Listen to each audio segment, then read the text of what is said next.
Je m'appelle Laurie Mingère, je suis chercheuse INSERM et chef de l'équipe thérapie cellulaire à Gustave-Roussy. Au laboratoire, nous développons des approches de transfert de cellules immunitaires dirigées contre les tumeurs, notamment une approche de thérapie cellulaire combinatoire pour cibler les neuroblastomes et les gliomes infiltrants du tronc. On combine des cellules T qui sont capables de détruire efficacement la tumeur avec des cellules macrophagiques dans lesquelles on a incorporé le CAR et qui, elles, sont capables d'aller au site tumoral et d'attirer les cellules T de manière à initier une réponse antitumorale bien spécifique et à l'amplifier et à la maintenir. Ce sont des cancers qui sont très agressifs et qui ont un environnement très immunosuppresseur, notamment infiltré par ces macrophages qui vont aider les tumeurs à proliférer. On va reprogrammer ces macrophages de manière à ce qu'ils aillent au site tumoral, mais grâce à leur capacité phagocytique, donc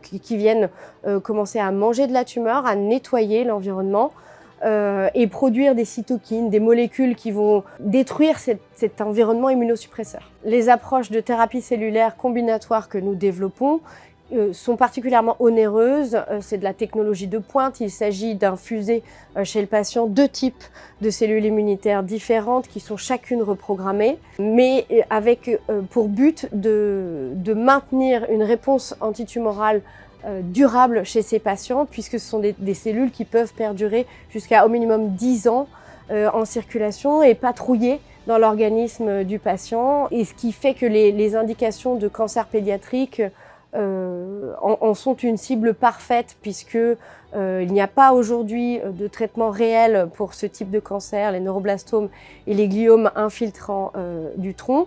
Avec notre approche, on apporte une réponse qui pourrait être une réponse sur le long terme. Il est absolument urgent que nous nous mobilisions pour apporter une réponse thérapeutique à ces jeunes patients, à ces enfants atteints de cancers pédiatriques que sont les neuroblastomes ou les gliomes infiltrants du tronc, qui n'ont aujourd'hui pas d'option thérapeutique.